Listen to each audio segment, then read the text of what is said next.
Hello, my friends.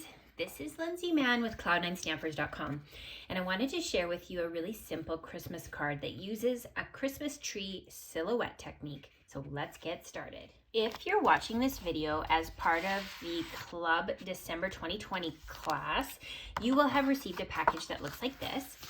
You're going to start by taking your card base and folding it in half.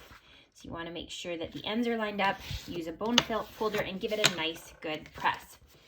We can then go ahead and adhere the designer series paper from the Snowflake Splendor. This paper is so beautiful because it creates a nice watercolor looking background without any of the mess or the extra work.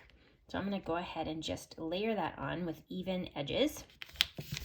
Next, I used the tree punch and I stamped it first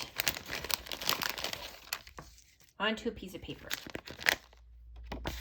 just like this. And then I used one of the stitched circle from the Stitch Shapes dies.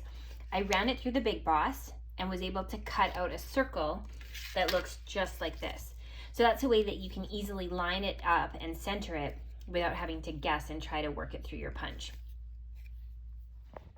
Okay, next I'm going to use some dimensionals and I'm going to add those to the back of my tree so that I can pop it up and give that nice silhouette. It might be helpful to use a combination of both Stampin' Dimensionals and mini Stampin' Dimensionals just so you don't have to work too hard to hide them behind the tree stem. And then you're going to layer that onto the card front, just like that. Next, we have a piece of designer series paper that has been cut at 1/2 inch by 4 inches.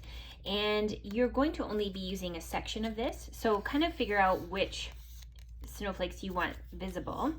And then you're going to give a little snip at the end.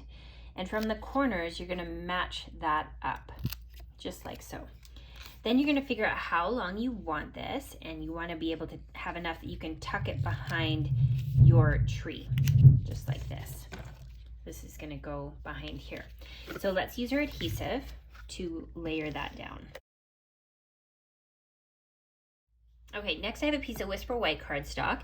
I'm going to use a stamp set from the Itty Bitty Christmas stamp set. This one's great. It has a lot of greetings and a nice variety of fonts. We're going to stamp Season's Greeting in Balmy Blue. And then we're going to use our label punch and we're going to look through the window.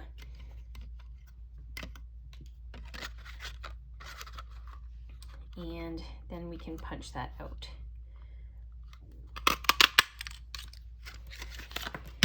So this is going to layer onto our card front using mini dimensionals. So just add one on either side, remove the backings, and then you're going to layer it so it just overlaps your designer series paper and it kind of overlaps a little bit on the tree as well.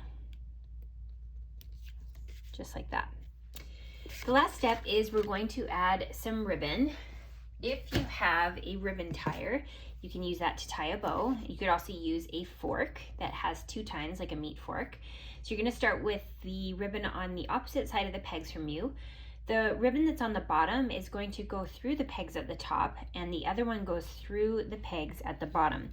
You're going to give it a nice tug so that it's tight, and then you are going to tie a knot.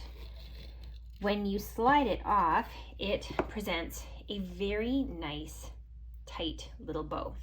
So I used glue dots to hold that on. And you can just pick it up and then we're going to layer that right below our greeting. Okay, finally we have some of our blue faceted gems. We're going to use a pokey tool or some scissors to grab one of those little guys. Come on. And we're going to add those to just add a little bit of extra interest to the card. And there you have the finished card. This one was inspired by a card that I saw Susan Wong make, but hers was a little different. But anyway, I really liked the idea of creating that silhouetted tree inside of a stitched circle. Have fun crafting!